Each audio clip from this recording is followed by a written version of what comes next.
आज की क्लास में आपसे हम कल चर्चा कर रहे थे वैशेषिक दर्शन की। वैशेषिक दर्शन में हमने जो चर्चा करी थी वो द्रव्य को देख लिया था। 9 प्रकार के द्रव्यों की चर्चा की गई है, इसमें आकाश, वायु, अग्नि, जल, पृथ्वी, काल, दिशा, आत्मा और मन। साथ ही साथ इसमें जो इसका जो प्रमुख विषय है वो 7 पदार्थ है: द्रव्य, गुण, कर्म, सामान्य, विशेष, समवाय और अभाव। और इसमें 5 प्रकार के कर्म हैं जिनको आज हम अपनी क्लास में देखेंगे।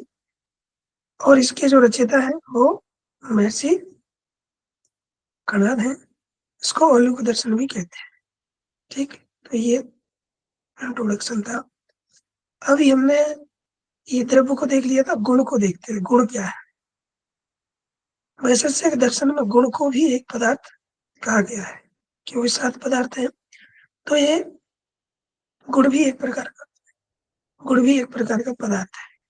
क्वेश्चन आ जाए कि गुण क्या है वैशेषिक दर्शन के अनुसार, गुण क्या है, विशेषता है, पदार्थ है, क्या है, तो वो पता होना चाहिए। विशेषता तो कहते हैं, लेकिन यहाँ पे क्या है, उसको पदार्थ के रूप में माना गया है। किसको? गुण को। यह ऐसा पदार्थ है जो अपना स्वतंत्र अस्तित्व नहीं रखता है ना। स्वतंत्र जो है वो कुछ नहीं करता। यह हमेशा द्रव्य के साथ जुड़ा रहता है, उसके आश्रय में रहता है। जैसे हमने कल 9 द्रव्य देखे थे। 9 द्रव्यों में आकाश का कोई गुण नहीं था, वहीं पे वायु के 4 गुण थे, है ना। शब्द, स्पर्श, रूप, रस, गंध।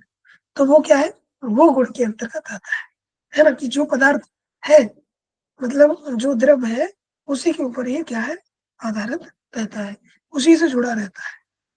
ठीक, ये बात समझ में आई होगी आपको। और द्रव्य के भी, सॉरी, गुण के भी कई प्रकार होते हैं, है ना। कि एक तो द्रव्य सही गुण होता है, जो जैसा कि हम अभी देख चुके हैं। द्रव्य सही गुण मतलब जो द्रव्य पर आधारित है। जो 9 गुण थे, जो 9 द्रव्य थे, उनमें जो भी गुण थे वो क्या है, द्रव्य पर आधारित है। द्रव्य सही। अगुणवान गुण अगुणवान होते हैं, इसके गुण नहीं होते जैसे द्रव्य के होते हैं। मतलब इसका है कि कोई गुण ऐसे रहते हैं जो जिसके कोई गुण नहीं रहते, है ना, अगुणवान रहते हैं, है ना। इसके कोई गुण नहीं होते। जैसे वो आकाश को देखा तो उसका कोई गुण नहीं है, तो वो अगुणवान द्रव्य के अंतर्गत आता है या गुण के अंतर्गत आता है। मेरी आवाज तो आ रही है? यस सर, आ रही जी। और आता है संयोग, वियोग, आकार। गुण द्रव्य के संयोग यानी मिलने पर, वियोग मतलब अलग होने का कारण नहीं है। वस्तुतः इसका कारण कर्म है। कर्म के कारण ही वस्तुएं मिलती हैं और अलग होती है। ये संयोग वियोग कारण क्या है कि इनका मानना है कि ये जो भी वस्तुएं मिल रही हैं या फिर अलग हो रही है, तो उसका कारण गुण नहीं है ना।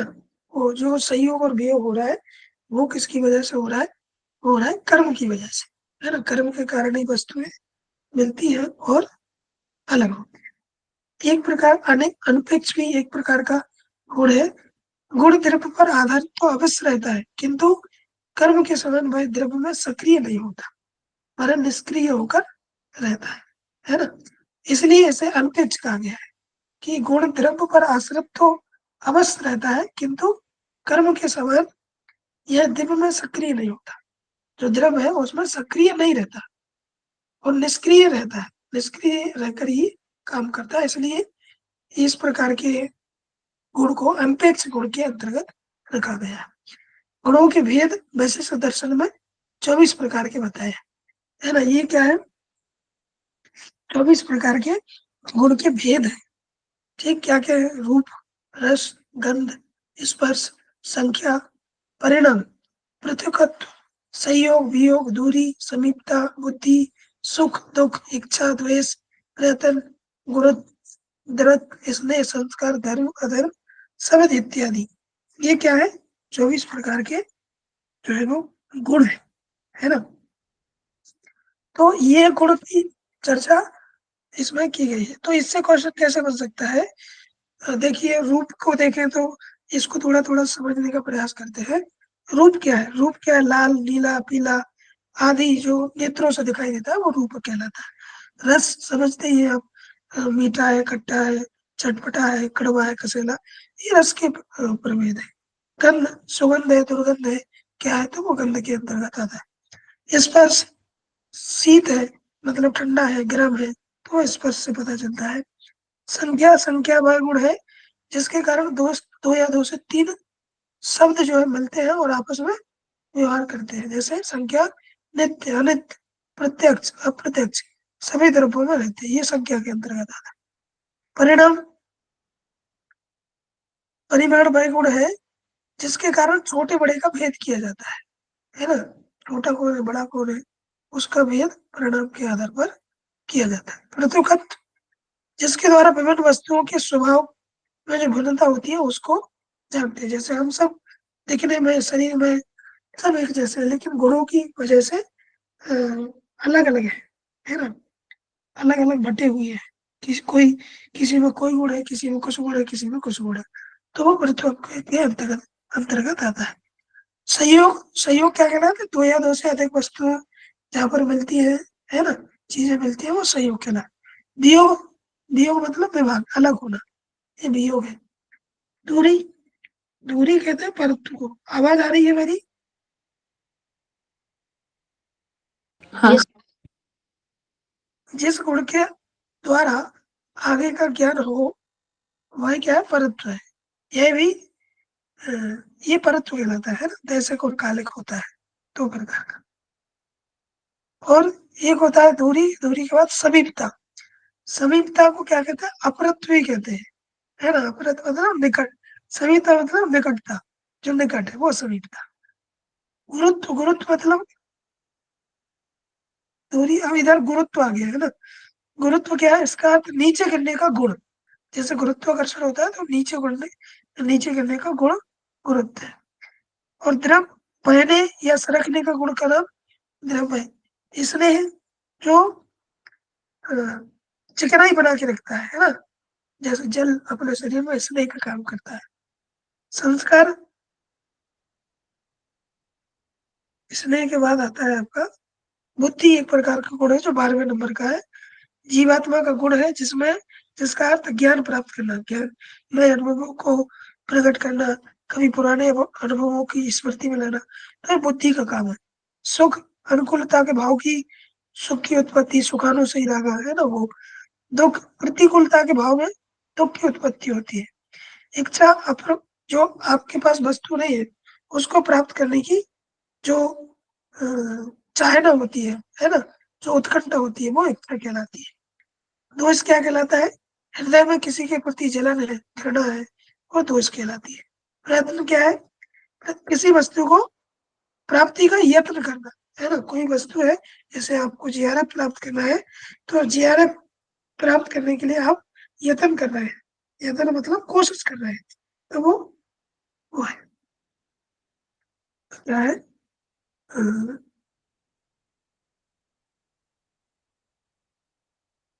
यत्न है। ठीक। धर्म क्या है? श्रुति स्मृति में जो भी बतलाए गए, जो महाभारत पुराण है ना, महाकाव्यों में जो भी चीजें बताई गई है उनका जीवन में पालन करना, ये धर्म है। धर्म की एक और परिभाषा बताइए कि ऐसी कोई क्रिया जिसको करने पर मन में संतुष्टि होती है ना, अच्छा लगता है, सुख होता है, तो वो क्या है? धर्म कहलाता है। और जिसको करने पर बुरा लगता है वो पाप कहलाता है, अधर्म कहलाता है। श्रुति स्मृति में जो भी कर्म निषिद्ध बतलाए गए हैं उनको जो व्यक्ति करता है वो अधर्म के अंतर्गत आता है। ठीक।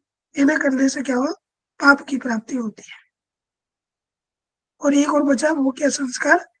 वैशेषिक दर्शन में तीन प्रकार के संस्कार बताए। संस्कार मतलब कि एक प्रकार का जो मन है, बुद्धि है, अहंकार है, उसमें फिर भाव आता है, भावना आती है, फिर कर्म बनता है, कर्म ही फिर जाके आगे जाके संस्कार बन जाता है ना? तो वो है संस्कार। ये समझ में आया 24 गुण आपको? आगे चलते हैं। अब ये क्या है? गुण। हमने पहले द्रव्य देखा, गुण देखे। अब क्या है? 24 गुण है। इसको आप ध्यान में रख लेंगे, यहाँ से क्वेश्चन आ सकता है कि इसके जो गुण है और किसी और दूसरे के जो पदार्थ है उनके साथ में मिलके इसका क्वेश्चन आ सकता है ना? तो आपको पता होना चाहिए।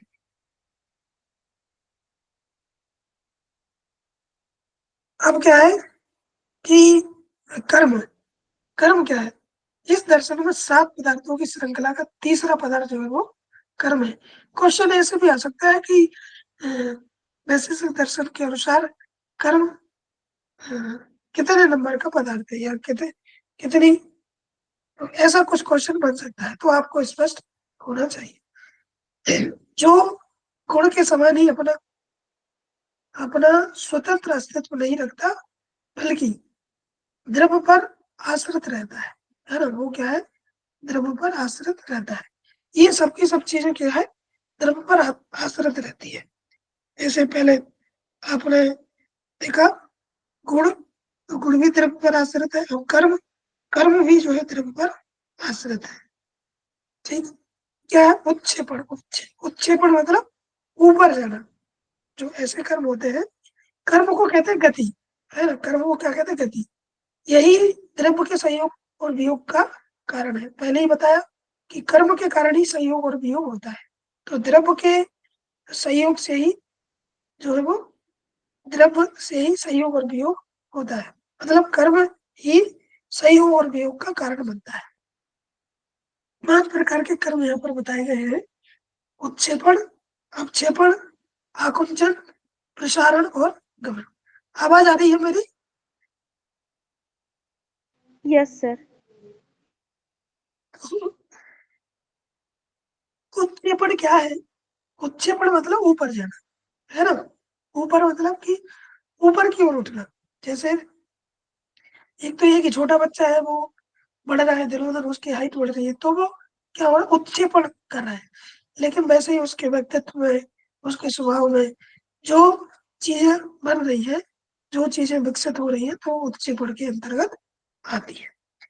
अवक्षेपण, अवक्षेपण मतलब नीचे गिरना, नीचे जाना। कोई बड़ा व्यक्ति है, उसने बहुत सारे पैसे कमा लिए हैं, धन और दौलत सब यश प्राप्त कर लिया है। अब क्या है? उसने जो उसका व्यवहार है, उसकी एक्टिविटी में क्या कर लिया उसने? कुछ गलत आदतें जीवन में ला दी। तो क्या होगा? अब वो नीचे गिरेगा, है ना? नीचे जाएगा, पतन की ओर जाएगा। तो अपक्षेपण मतलब नीचे की ओर जाना। आकुंचन, आकुंचन मतलब सिकुड़ना। सिकुड़ना मतलब कि ये भी एक प्रकार का कर्म ही है। जैसे अपना जो हार्ट है वो सिकुड़ता है और प्रसारण होता है, तो वो क्या कर रहा है? आकुंचन कर रहा है, सिकुड़ रहा है। और प्रसारण मतलब फैलना, फैलना मतलब अपनी ख्याति को फैलाना, गुणों को फैलाना। और गमन, गमन मतलब चलना। किसी विशेष उद्देश्य के साथ व्यक्ति जब अ, चल जाता है ना, अच्छे रास्ते पर, सुपथ पर चल जाता है, तो उसको गमन कर्म के अंतर्गत रखा है। 5 प्रकार के कर्म है: उत्क्षेपण, अपक्षेपण, आकुंचन, प्रसारण और गमन। क्वेश्चन कैसे आ सकता है कि वैशेषिक दर्शन के अनुसार कर्म के प्रकार है, तो उसमें पूछ लिया जाए शुक्ल कर्म, कृष्ण कर्म, उत्क्षेपण कर्म, अवक्षेपण कर्म। तो वो पता होना चाहिए कि उत्क्षेपण अवक्षेपण जो है वही इसके कर्म कहलाते हैं। ठीक, आवाज आ रही है? जी सर। अब आती है सामान्य। सामान्य क्या है? संसार में हमें असंख्य पदार्थ जो है वो दृष्टिकर होते हैं, मतलब दिखाई देते हैं। इस असंख्य पदार्थों में कुछ एक दूसरे से सर्वदा भिन्न तो है, भिन्न तो है, कुछ एक दूसरे से समरूपता के लिए ही दिखाई देते हैं।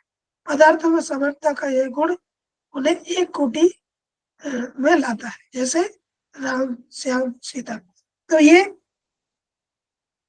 जैसे मनुष्यता का गुण है, तो वो दिख तो रहे कि सामान्य है ना?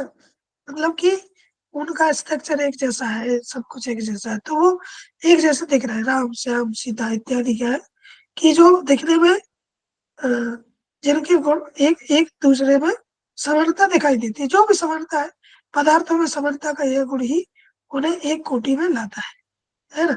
जैसे राम, श्याम, सीता, गीता, आप, हम सब क्या है? मनुष्यता, मनुष्य है। तो एक गुण हो गया। वैसे अलग अलग है, मनुष्य में जाए तो कोई अलग है, कोई अलग है, कोई अलग है। तो वो अ, हम सब लेकिन समानता के गुणों में बट गए, वो क्या हो गई, मनुष्यता। तो हमारे नाम लिए जा सकते हैं। समानता अपना स्वतंत्र अस्तित्व मानता है, इसलिए इसे भी पदार्थ का नाम दिया गया है। सामान्य के तीन प्रकार है, पर, अपर और परापर। जो सर्वाधिक व्यापक हो, जैसे सत्ता, है ना, इसकी सत्ता उसकी सत्ता, वो पर के अंतर्गत आती है। अपर जो कम व्यापक है, जैसे कोई घटना कहीं हुई, आजकल तो मोबाइल फोन है तो उससे पता चल जाता है कौन सी घटना कहाँ पे हुई क्या है।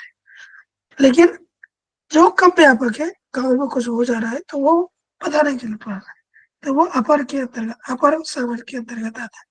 बराबर जो पर और अपर के बीच में व्यापकता रखता है, वो क्या कहलाता है, द्रव्य कहलाता है। मतलब जो पर है, परगुण है, और जो अपर गुण है सत्ता है, और जो घटना हो रही है वो, जैसे किसी राजा के देश में कुछ घटित हो गया समाज में, तो उसकी उसकी जो सत्ता है, सत्ता को पता चल रहा है, और वो घटना हुई उसका भी पता चल रहा है।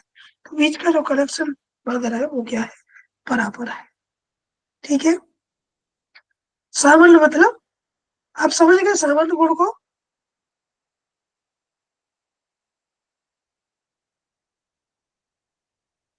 हेलो। जी सर। जी सर। क्या सर क्वेश्चन है सर? अपर, सर अपर का अर्थ क्या होगा? इसका मतलब वो कम व्यापक है, यहाँ पर ये है, पर मतलब जो ऊपर है व्यापक है, अपर मतलब जो कम व्यापक है, इस संबंध में लिया गया है। जैसे सीट रहती है ना, अपर अपर तो बोल देते हैं ऊपर वाली को, लेकिन यहाँ पर इस दर्शन में क्या है, वो तो इंग्लिश में है। तो यहाँ पर क्या है कि अपर नीचे वाले को बोला, पर ऊपर वाले को बोला। ठीक है। Yes sir. अब आता है विशेष। विशेष दर्शन में विशेष एक ऐसा पदार्थ है जो विशेष के सामान्य अर्थ से अलग अपना एक विशेष अर्थ रखता है। सामान्यतः हम दो समान वस्तुएं, दिखने वाली वस्तुओं में अंतर कर लेते हैं, है ना। विशेष एक परमाणु को दूसरे से पृथक बतलाने वाला पदार्थ है। मतलब कोई दो व्यक्ति है, दिखने में समान है, जैसे जुड़वा होते हैं, तो जुड़वा दिखने में समान है, पहनते एक जैसा है, सर सब एक जैसा है, लेकिन उनमें थोड़ा थोड़ा सा डिफरेंट होगा। कोई तेज बोलती है, कोई कम बोलती है, कोई कुछ, मतलब कुछ जो दोनों में थोड़ा थोड़ा विशेष रहता है। किसी में जैसे आप लोग इतने क्लास में 6-7 लोग क्लास में हैं, तो आप लोग गर्ल्स गर्ल्स अलग कर दिए जाए, बॉयज बॉयज अलग कर दिए जाए, या फिर जैसे भी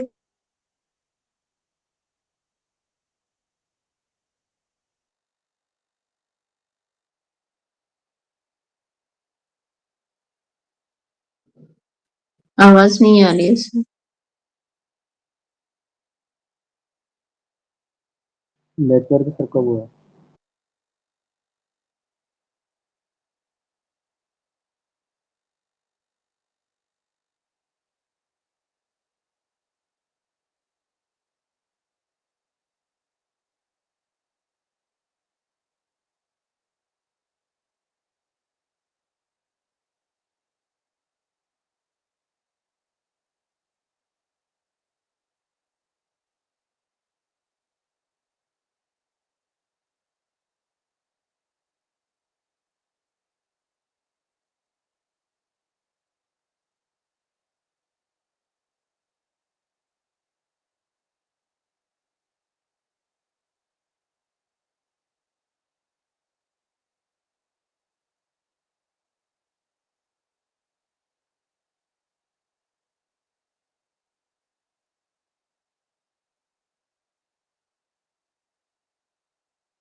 हेलो, जी सर। अभी आवाज आ रही है? हाँ सर, क्लियर है।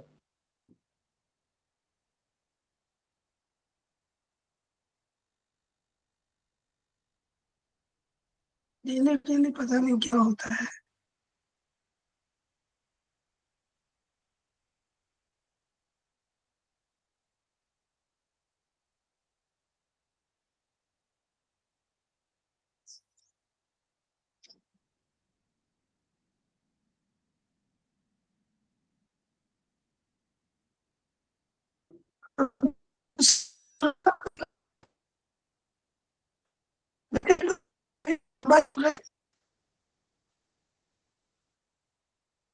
सर आपकी वॉइस क्लियर नहीं आ रही है।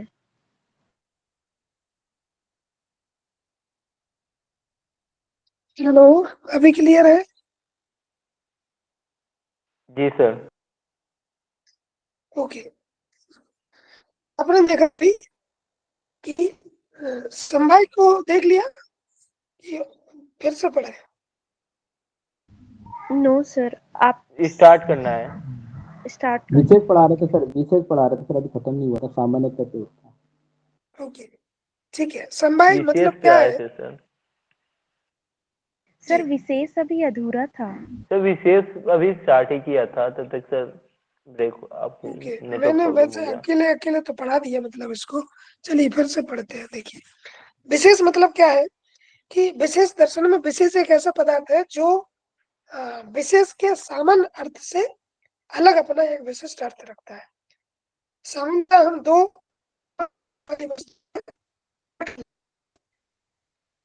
सर फिर से ब्रेक हो रही है आपकी वॉइस।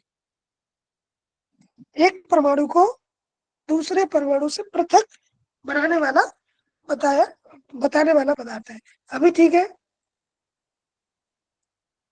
हाँ सर। तो विशेष मतलब क्या है कि जैसे तो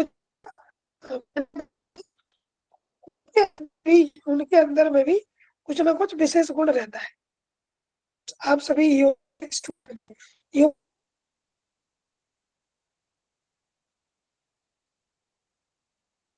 बांसुरी बजाता है, कोई तबला बजाता है, कोई सुनता है। तो ये सब में एक प्रकार की विशेषता है। सब एक जैसे हैं, वो समान है, लेकिन सब में कुछ ना कुछ विशेषता है। तो भगवान ने भी सबके लिए कुछ ना कुछ विशेष रखा है। तो उस कारण से ये है, ये भी तत्व को डेवलप करता है। सब में जो है विशेष है। इस कारण से ये विशेष तत्व के पदार्थ होने से इस सर आपकी वॉइस ब्रेक हो रही है। तो प्रेजेंटेशन भी नहीं दिखाई दे रही। प्रेजेंटेशन में नहीं दिखाई दे रही। अब दिखाई दे रही है सर। अब दिखाई दे रही है।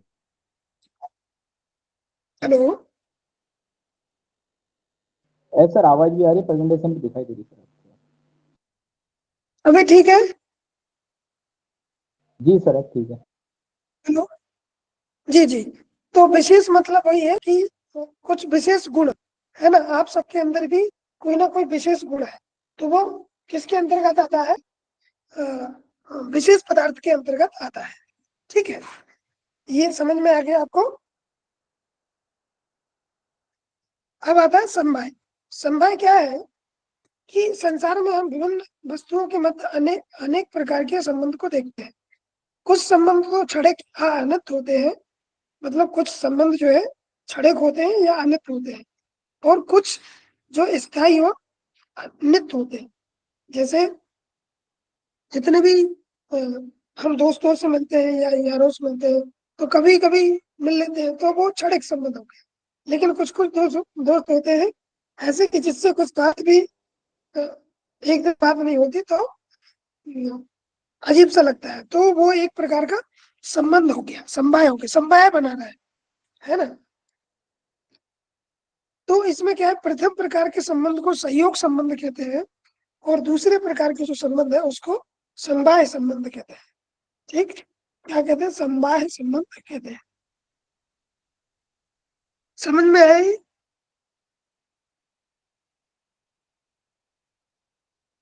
जी सर। इसमें एक उदाहरण है, जैसे कार्य और कारण, कारण और कार्य के मध्य, आवाज आ रही है मेरी? आ रही है सर। ओके। कार्य और कारण के मध्य होता है, कार्य जो है, कारण जो है कार्य के मध्य होता है, तथा यहाँ यह प्रतीति भी रहती है कि कारण कार्य के मध्य में है। जैसे उदाहरण लीजिए, मिट्टी और घड़े के मध्य कार्य और कारण का संबंध है, रहता है, और हमें यह प्रतीत भी रहती है कि मिट्टी घड़े के मध्य है। तो ये जो संबंध हो रहा है ना, मिट्टी घड़े के मध्य, यही क्या है, समवाय कहलाता है। अब समवाय को समझ गए आप?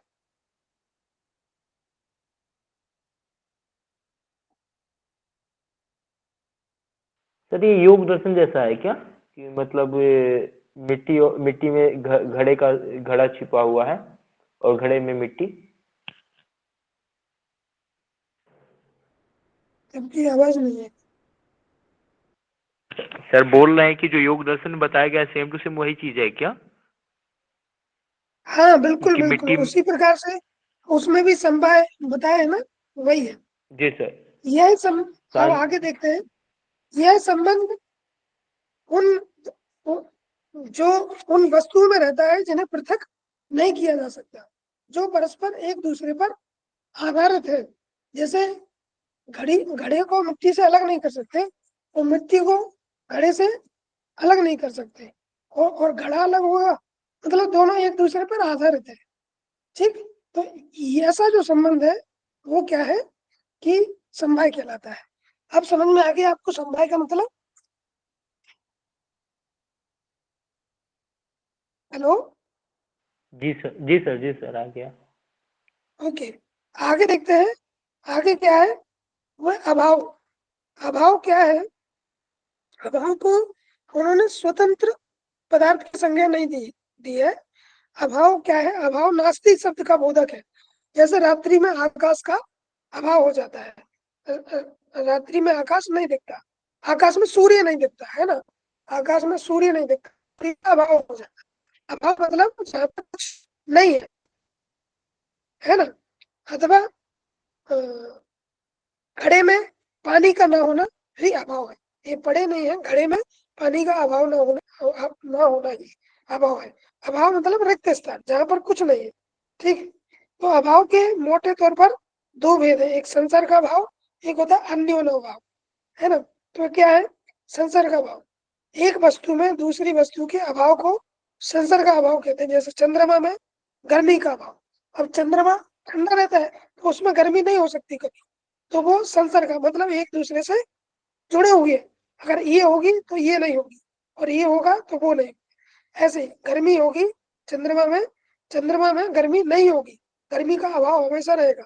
और अग्नि में शीतलता नहीं रहेगी, अग्नि जो है वो ठंडी हवा नहीं दे सकती, अग्नि ठंडी नहीं हो सकती, क्योंकि उसमें शीतलता मतलब ठंडेपन का अभाव। और अन्योन्य भाव क्या है? अन्योन्य भाव भी एक एक वस्तु का अन्य वस्तु, एक वस्तु है तो वहां पर दूसरी वस्तु नहीं होगी, है ना। जैसे जहां पर चंद्रमा है वहां पर सूरज नहीं होगा, है ना, और जहां पर अग्नि है वहां पर जल का अस्तित्व नहीं होगा।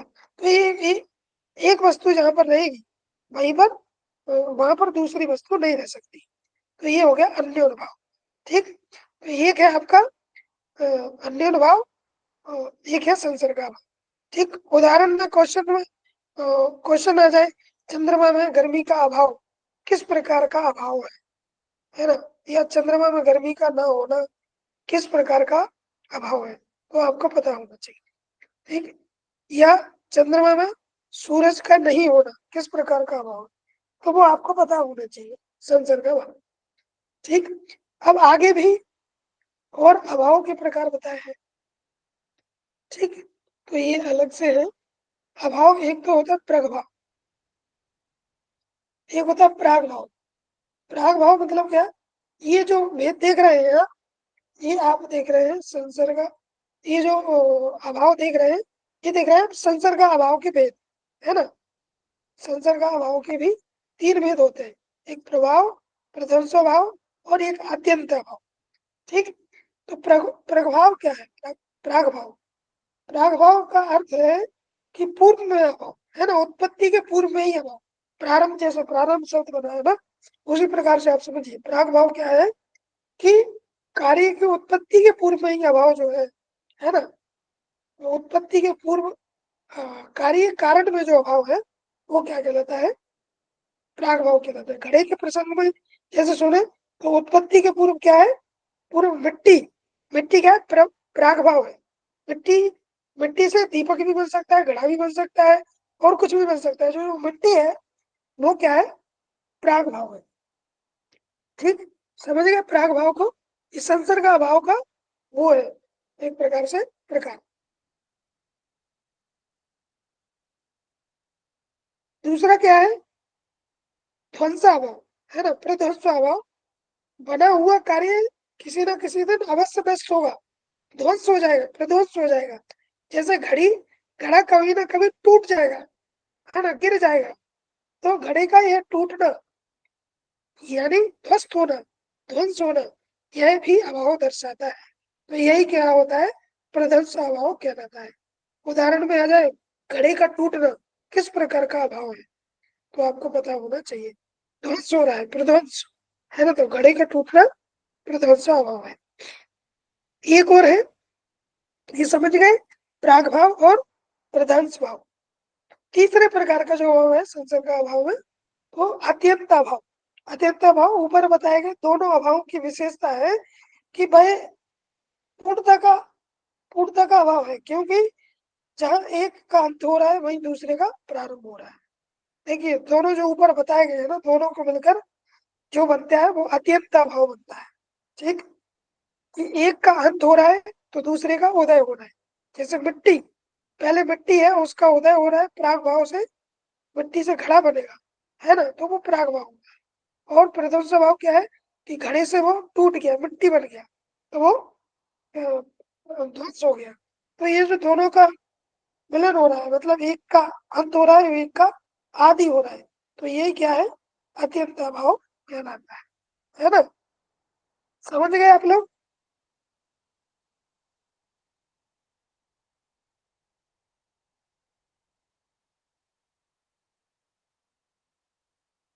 हेलो, जी सर, जी सर। हाँ सर।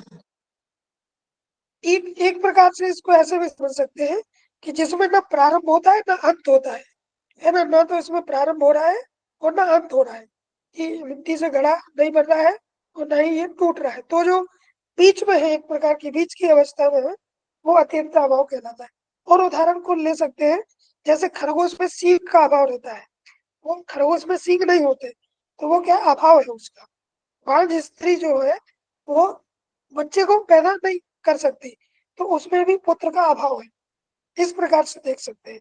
शब्द में जैसे गंध का अभाव, जैसे हम और आप बोलते हैं तो बोलने में कोई तो वो गंध नहीं आती, तो वो यही क्या कहलाता है, यही अत्यंत अभाव कहलाता है।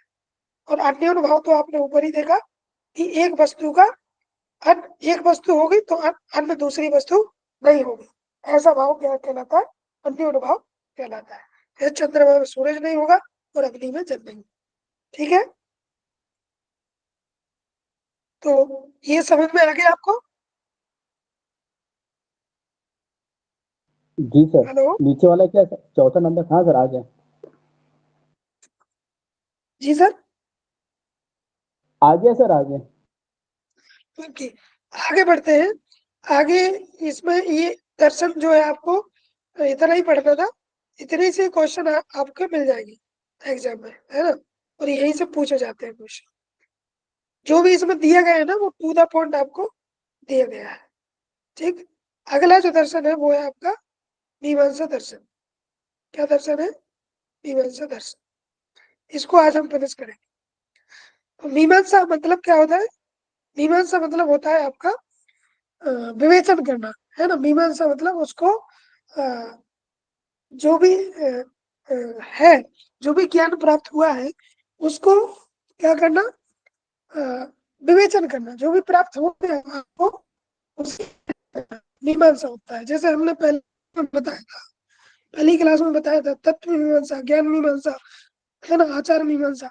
तो वो मीमांसा मतलब विवेचन करना होता है। ठीक, तो मीमांसा दर्शन को आस्तिक दर्शन कहा जाता है।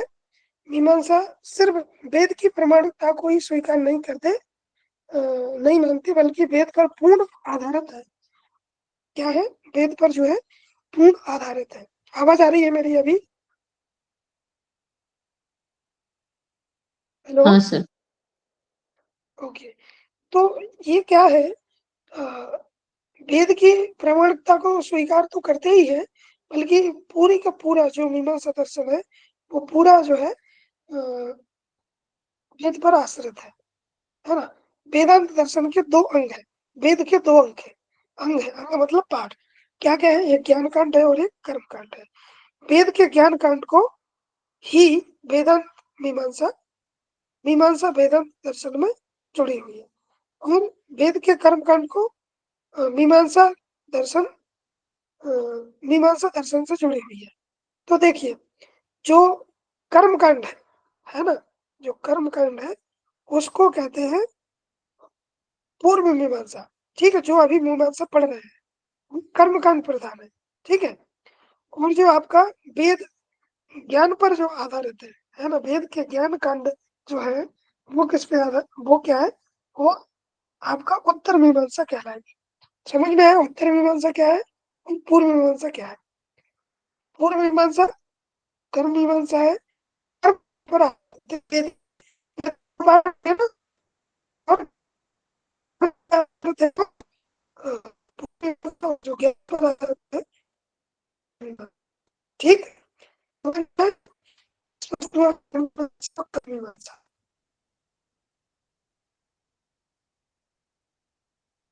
ये जो मीमांसा दर्शन है कर्म मीमांसा वो दर्शन प्रेरणा करता है। जल्दी जो मीमांसा जो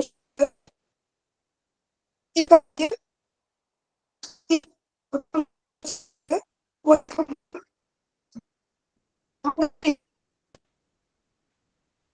आवाज सर ब्रेक हो रही है आपकी, कुछ नहीं अच्छे से नहीं आ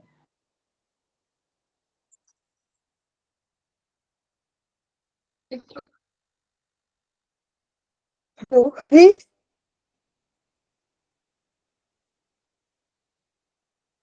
अभी ठीक है। रही। जी सर। ओके। तो इसमें क्या है, अ, इसमें कितने प्रमाणों की चर्चा की? 6 प्रमाणों की चर्चा की गई। किसी ने एक दिन क्वेश्चन पूछा था कि वेदांत दर्शन में कितने प्रमाणों की चर्चा की गई, तो उसमें भी 6 दर्शन के प्रमाण, 6 प्रमाणों की चर्चा की गई है। यही एज टीच है ना। तो मैंने आपको बताया कि मीमांसा सूत्र का जो है, मीमांसा दर्शन का मीमांसा सूत्र जो है मूल ग्रंथ है। इसके रचयिता कौन है? जैमिनी, है ना।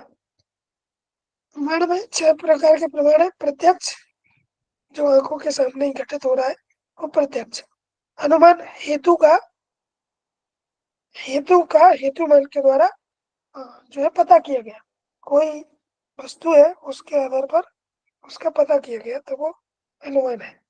उपमान, तुलना कर ली किसी वस्तु से कि ये उसके जैसे दिखती है तो वो उपमान है।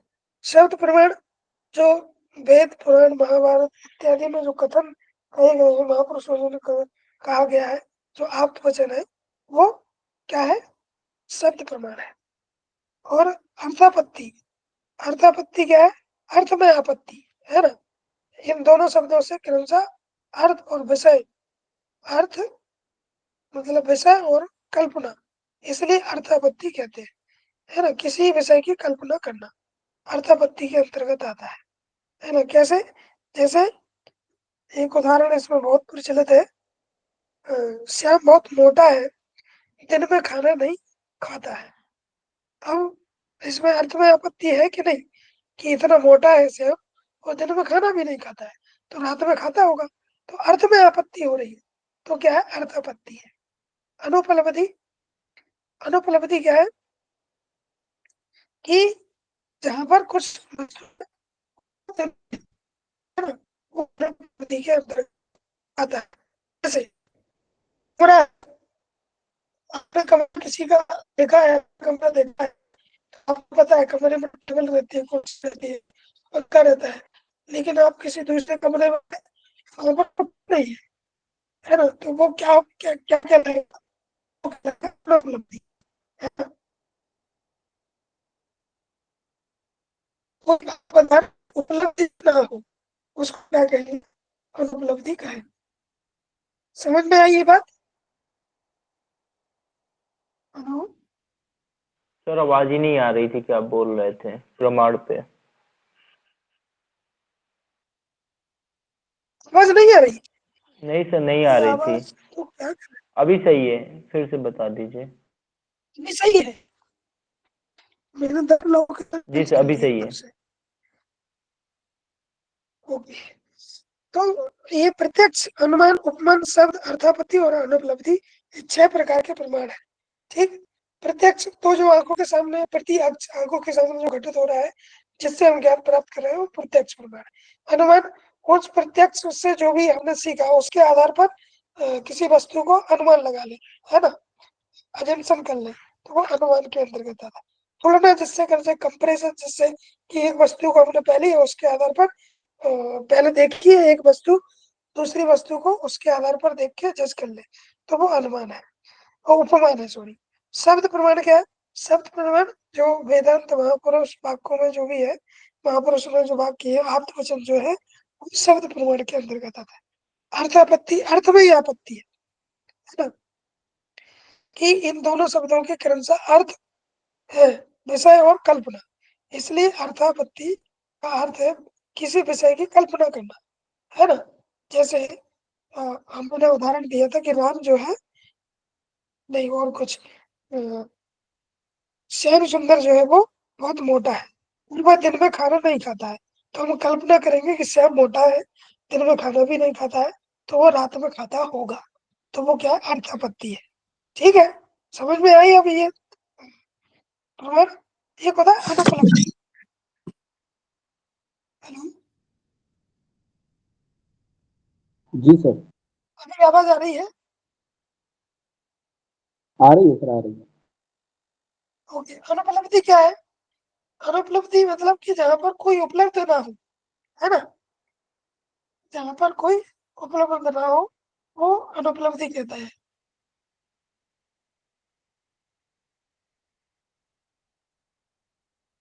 जैसे मैंने एक उदाहरण दिया था, अभी दे रहा था कि कमरे में आपको पता है कि 4 कुंडे होते हैं, टेबल होती है, कुर्सी होती है, पंखा होती है, लेकिन आप जैसे कमरे में गए, वहां पर वो नहीं मिला आपको, वो चीजें नहीं मिली, तो वो क्या, अनुपलब्धि है। ठीक, समझ में आ गई अनुपलब्धि?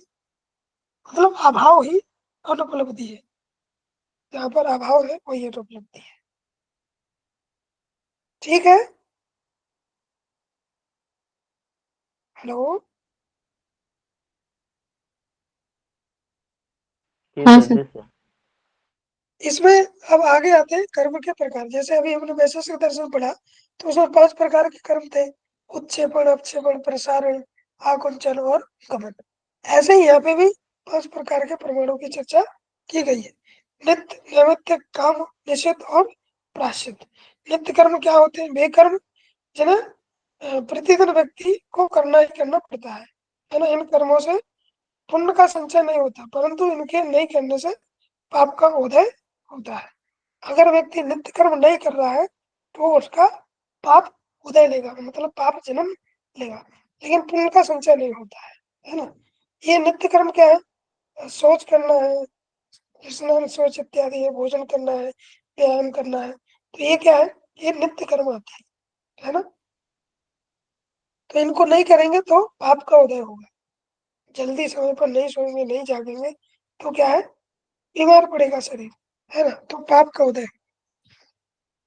नैमित्तिक कर्म, नैमित्तिक कर्म क्या है? नैमित्तिक कर्म उन कर्मों को कहा जाता है जो विशेष अवसरों पर किए जाते हैं, है ना। विशेष जो अवसर आते हैं उन पर जो करते हैं वो नैमित्तिक कर्म कहलाते हैं।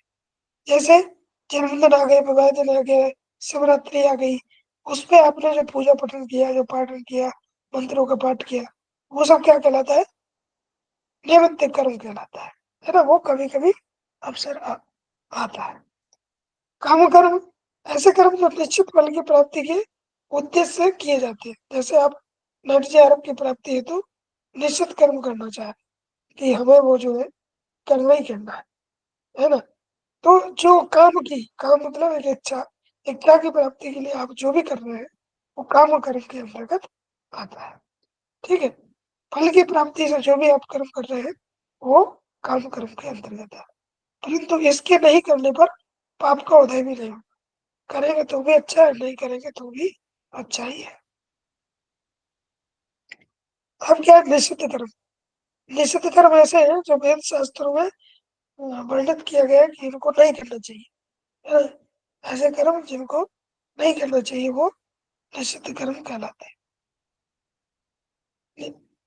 समझ में आया निषिद्ध कर्म। यदि व्यक्ति जो है इन कर्मों को करेगा पाप का भागीदारी होता है।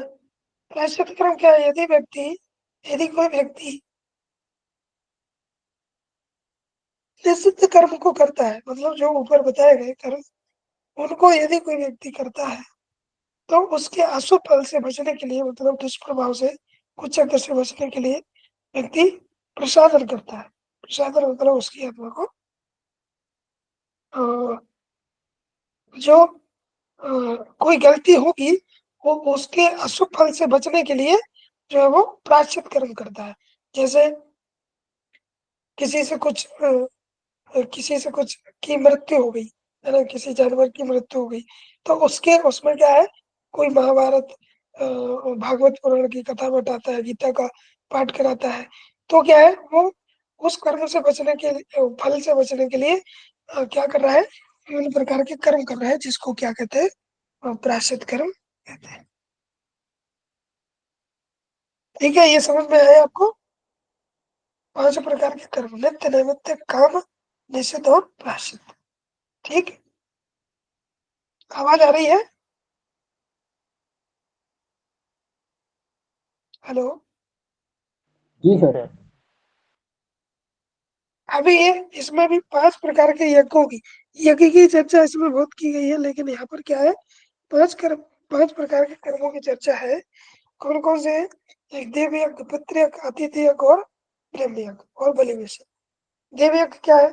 देव यज्ञ मतलब क्या, ये परम पूज्य गुरुदेव है पंडित श्री राम शर्मा आचार्य जी, इन्होंने यज्ञ के 3 अर्थ बताए: दान, देव पूजन और संगतिकरण। दान मतलब देना, है ना, और देव पूजन, जब यज्ञ में देवताओं का आह्वान करते हैं तो उनका पूजन भी करते हैं।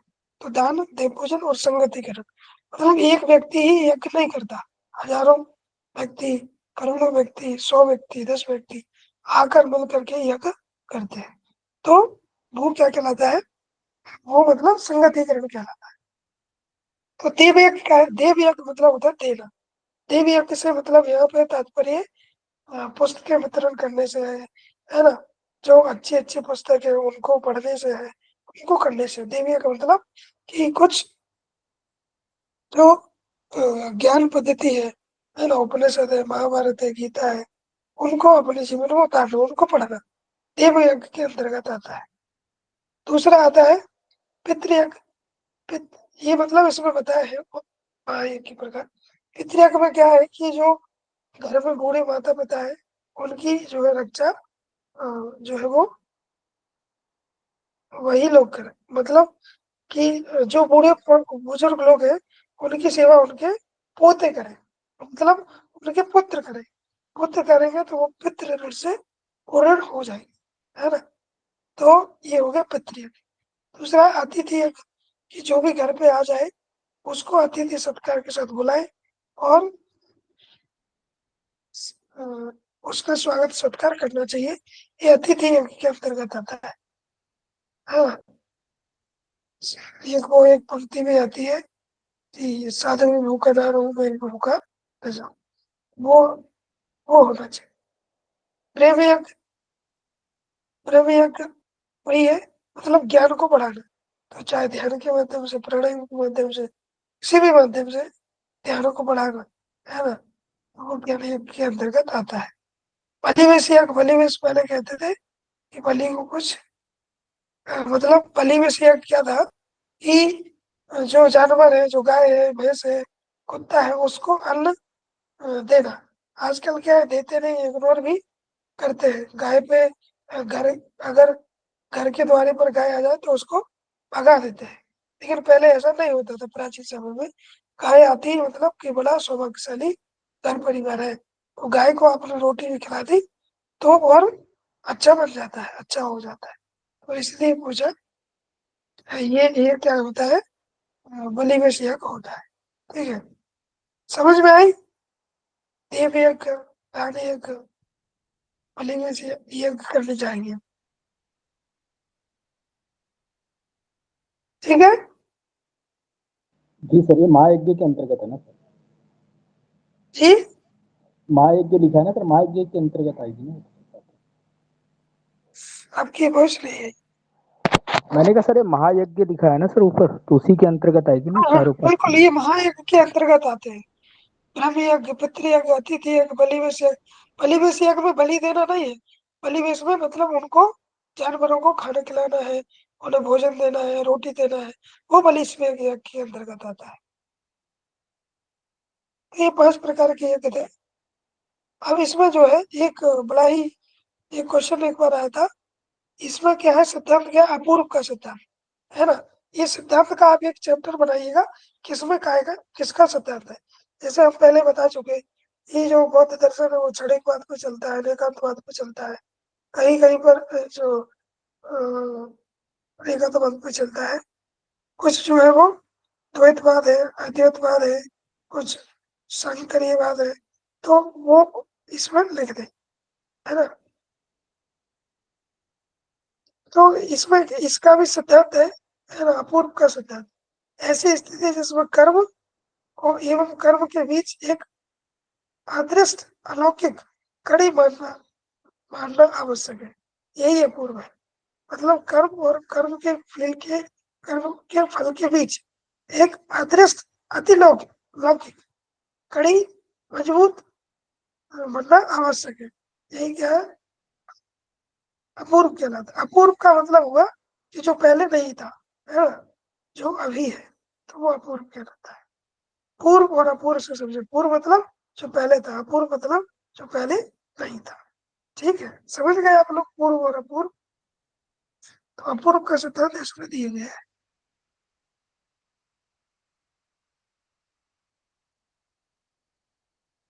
कुमारल के शब्दों में अपूर्व के द्वारा उत्पन्न निश्चित शक्ति जो परिणाम तक पहुंचाती है। अपूर्व क्या है कि एक प्रकार की अनुपम शक्ति है, निश्चित शक्ति है जो परिणाम तक पहुंचाती है। मतलब आधा अधूरा रास्ते में नहीं छोड़ता है पूर्ण, ये पूरा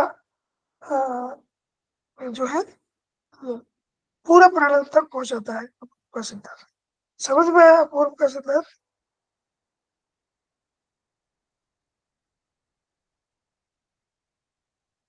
हेलो, एक दो स्लाइड और है पर इसको पढ़ के फिनिश जी करेंगे। सर। यही से क्वेश्चन आया था अपूर्व के सिद्धांत से। अभी क्या है, वेद के विषय। ये वेद का विषय क्या क्या उसमें रहता है, क्योंकि ये किस पे आधारित है, कर्म कांड के आधार पर है ना। मीमांसा दर्शन, जिसको पूर्व मीमांसा कहते हैं, कर्म मीमांसा कहते हैं। कर्म मीमांसा क्यों कहते हैं, क्योंकि कर्म कांड प्रधान है। तो इसमें वेद के विषय को क्या क्या है, वेद के विषय का वर्गीकरण 5 भागों में किया गया है। विधि, मंत्र, नामदेव, निषेध और अर्थवाद। तो विधि क्या है, विधि मतलब कि वे आदेश होते हैं जो व्यक्ति को विशेष कर्म करने के लिए प्रेरित करते हैं, है ना। तो वो विधि फल के अंतर्गत आते हैं, जिसका फल भी विशेष मिल सके। स्वर्ग कामो जायेत, मतलब स्वर्ग की कामना से जो भी व्यक्ति अच्छे कर्म कर रहा है, तो वो क्या है, विधि के अंतर्गत आता है। ये विधि भी 4 प्रकार की हो जाती है। उत्पत्ति विधि, विनियोग विधि, प्रयोग विधि और अधिकार विधि। उत्पत्ति क्या है, यह कर्म के स्वरूप मात्र को बदलाती है। विनियोग कर्म के अंग तथा प्रधान विषयों की संबोधक है। प्रयोग विधि यह कर्म से उत्पन्न फल के स्वामित्व की ओर इंगित करती है ना। प्रयोग विधि क्या करेगी कि कर्म के उत्पन्न होने से फल क्या प्राप्त होगा, तो वो प्रयोग विधि। अधिकार विधि है प्रयोग की शीघ्रता की बोधक विधि है ना। वो कितनी जल्दी मिल रहा है तो ये बोधक है। दूसरा जो है अरे वेद के विषय में पहला दूसरा आपने पहला देखा विधि, दूसरा देखा अपना मंत्र। यज्ञकर्ता को यज्ञ से संबंधित विदित विषयों का स्मरण कराने में उपयोगी सिद्ध होते हैं, जैसे कि वे देवता जिन्हें लक्ष्य करके आहुतियां देना चाहिए। ठीक, तो मतलब क्या है, इसमें जो मंत्र होता है ना, वो यज्ञ में जो भी मंत्र का उच्चारण होता है ना, विषयों को स्मरण करने में उपयोगी सिद्धियां होती है। तो देवता जिन्हें लक्ष्य कहते हैं कर कर आहुतियां देते हैं। आहुतियां पता है कब देते हैं, जब यज्ञ में जब स्वाहा शब्द बोला जाता है तब क्या करते हैं, हाँ, आंखों में मतलब क्या करा है, ये यज्ञकर्ता को यज्ञ के संबंध में विविध विषयों का स्मरण करने में उपयोगी सिद्ध होता है। कौन? मंत्र। अभी के मंडानी त्रायती थी मंत्रा, जिससे मनन किया जाए वो क्या है? मंत्र है। तो इससे क्या है, जब आहुतियां देते हैं तो स्वाहा के साथ में आहुतियां प्रदान करते हैं। कर्मकांड भी कर्मकांड भी एक प्रकार से, यज्ञ भी एक प्रकार का कर्मकांड है। नामदे नामदे कहते हैं यज्ञों के नाम को, है ना। दूसरे शब्दों में नामदे का तात्पर्य यज्ञों का व्यक्तिवाचक होता है। एक कुंडी यज्ञ, दो कुंडी यज्ञ, अश्वमेध यज्ञ, तो ये क्या है, नामदेव यज्ञ के वो कहलाते हैं नामदेव। नामदेव मतलब यज्ञों को जो नाम से जाना जाता है वो। फिर आता है निषेध। निषेध का निषेध क्या है? विधि का उल्टा है। विधि वाक्यों में जब कुछ करने के लिए प्रेरित करते हैं, वहीं पर निषेध क्या है? मना करता है। निषेध मतलब यहाँ प्रवेश निषेध है। निषेध मतलब नहीं जाना। तो निर्देश देते हैं जैसे झूठे नहीं बोलना चाहिए, यह एक निषेध वाक्य है। इससे इसके फल भी से भी आप परिचित है ना। तो ये क्या है? निषेध वाक्य। झूठ नहीं बोलना चाहिए, तो ये आपको पता है, तो ये निषेध वाक्यों के अंतर्गत आता है। अर्थवाद वे वाक्य होते हैं जो वर्णवत है, जिनको हम वर्णन कर सकते हैं। ये किसी पदार्थ के सच्चे गुण का कथन करते हैं। किसी भी सच्चे पदार्थ का कथन करते हैं। कौन? जो है अर्थवाद। प्रभाखंड अर्थवाद भी कर्म का सहायक बनकर ही प्रमाणिक हो सकता है। ये वाक्य तीन प्रकार के हैं। अदृष्ट वस्तुओं की प्रशंसा करते हैं या निषिद्ध वस्तुओं की निंदा करते हैं, है ना। तो एक भी प्रकार का कर्म कर्म है। औरों के कर्मों का विवरण, कोई औरों के कर्मों का विवरण देता है, ये सब अर्थवेद के अंतर्गत है। और इतिहास के दृष्टांत को देखना, ये क्या कहलाता है? ये सब अर्थवेद के अंतर्गत कहलाता है। एक और स्लाइड है, ज्ञाता ज्ञाततावाद और त्रिपुटी प्रत्यक्ष। क्वेश्चन ऐसे याद आ सकता है कि त्रिपुटी प्रत्यक्ष क्या है ना। क्वेश्चन ऐसे आ जाए कि त्रिपुटी प्रत्यक्ष क्या है, तो आपको पता होना चाहिए। त्रिपुटी त्रिपुटी क्या कहते हैं? त्रिपुटी यानी त्रि मतलब तीन, है ना। तीन चीजों को त्रिपुटी कहते हैं, तो वो अभी आएगा। कुमारल का प्रसिद्ध ज्ञाततावाद का सिद्धांत प्रस्तुत है इनका। कुमारल का ज्ञान का सिद्धांत ही जो है वो ज्ञाततावाद के नाम से जाना जाता है। मतलब ज्ञान की प्राप्ति करना ही ज्ञाततावाद सिद्धांत से जाना जाता है। और इसके अनुसार ज्ञाता, ज्ञान और ज्ञेय तीनों एक साथ ही ज्ञान में प्रकाशित होते हैं। तीनों जो है वो एक साथ ही ज्ञान में प्रकाशित होते हैं। ठीक। और जैसे मैं घड़े को देखता हूँ, इस प्रत्यक्ष में मैं ज्ञाता हूँ। घड़ा ज्ञेय और देखना जो है वो ज्ञान है। तो तीनों एक साथ रहते हैं किसमें? त्रिपुटी प्रत्यक्ष में। ठीक। त्रिपुटी प्रत्यक्ष मतलब कि ज्ञाता भी, ज्ञान भी और ज्ञेय। जैसे घड़े को देखा तो प्रत्यक्ष ज्ञान हो गया। अब घड़ा का ज्ञान जो है वो ज्ञेय कहलाता है, और जो देख रहा है उसको क्या कहलाता है? देखने की शक्ति वो क्या कहलाती है? आपका